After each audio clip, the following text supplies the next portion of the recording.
भारत का इतिहास वाकई बहुत बड़ा है। हजारों साल, अनगिनत राजवंश, एक लंबा सफर है।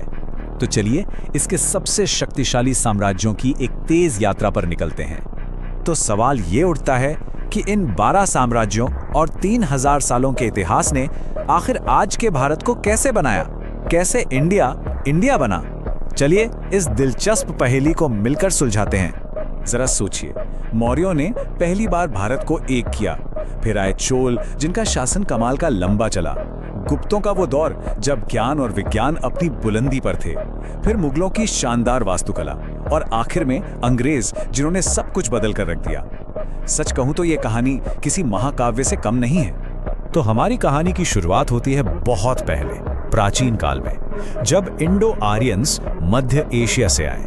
वो अपने साथ नए विचार और नई भाषाएं लाए और यहीं से भारत के पहले महान साम्राज्य की नींव पड़नी शुरू हुई।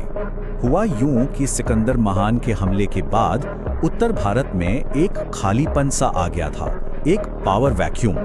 और इसी मौके का फायदा उठाया एक नौजवान, बहुत ही महत्वाकांक्षी लीडर ने, चंद्रगुप्त मौर्य। उन्होंने बिखरे हुए राज्यों को एक झंडे के नीचे लाकर खड़ा कर दिया और इस तरह रखी गई शक्तिशाली मौर्य साम्राज्य की नींव। लेकिन कहानी में असली मोड़ वो आया उनके पोते अशोक के समय। कलिंग की लड़ाई में जो भयानक खून खराबा हुआ, उसे देखकर उनका दिल पूरी तरह बदल गया। उन्होंने हिंसा को हमेशा के लिए छोड़ दिया, बौद्ध धर्म अपना लिया और बस उनके शासन करने का तरीका और भारत का भविष्य हमेशा के लिए बदल गया। और इसका असर आज तक है। वही अशोक चक्र, उनके विचारों का प्रतीक, आज हमारे तिरंगे के बीच में है। ये हमें उस महान विरासत की याद दिलाता है।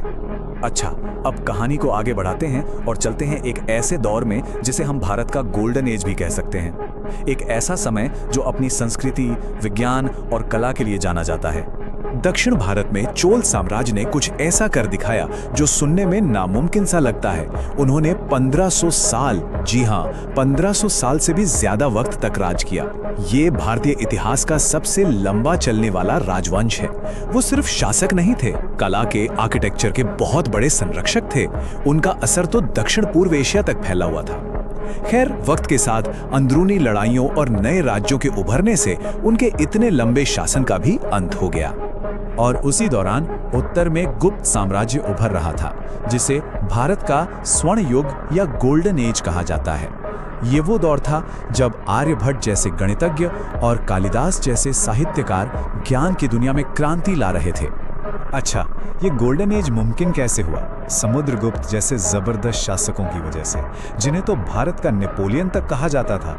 उनकी सैन्य ताकत का कोई जवाब नहीं था। पर कहानी वही पुरानी, कमजोर उत्तराधिकारियों के आने से ये महान साम्राज्य भी आखिर में बिखर ही गया। अब कहानी में एक बहुत बड़ा मोड़ आता है।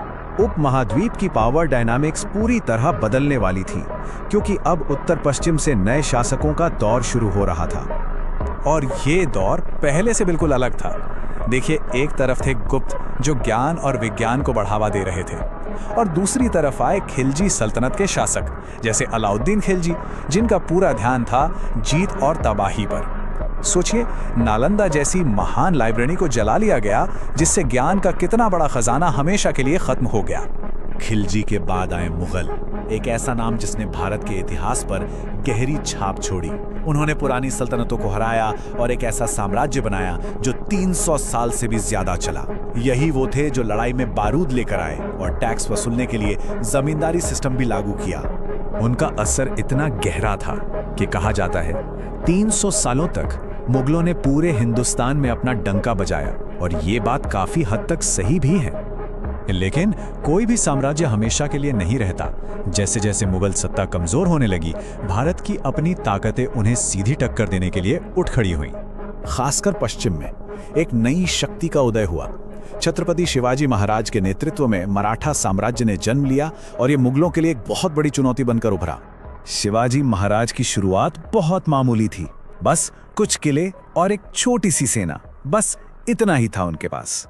लेकिन उनकी रणनीति और हिम्मत ने देखते ही देखते हिंदुस्तान का नक्शा ही बदल दिया।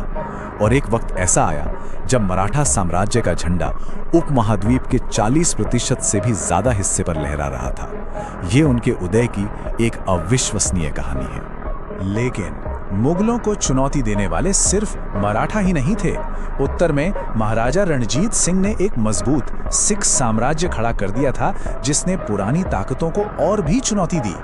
अब यहीं पर एक और मोड़ आया। इन भारतीय ताकतों की आपसी लड़ाइयों ने बाहर के लोगों को मौका दे दिया, खासकर यूरोपीय शक्तियों को, और यहीं से शुरू हुआ भारत के शाही इतिहास का आखिरी चैप्टर। अंग्रेज आए तो थे व्यापारी बनकर, ईस्ट इंडिया कंपनी के नाम से, पर धीरे धीरे उन्होंने अपनी पकड़ मजबूत कर ली।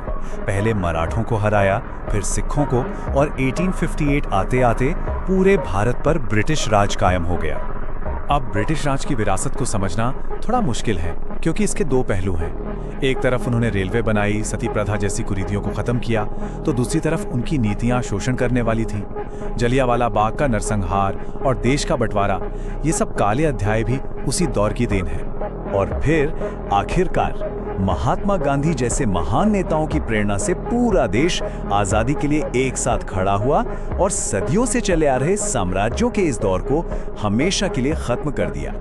तो इतने साम्राज्यों के बनने और बिखरने के बाद, सदियों के उतार चढ़ाव को देखने के बाद, सवाल ये है कि भारत का अगला अध्याय क्या होगा।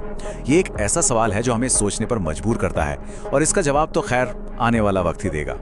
अगर वीडियो अच्छी लगी तो चैनल को सब्सक्राइब कर दो ताकि आने वाला वीडियो मिस ना हो।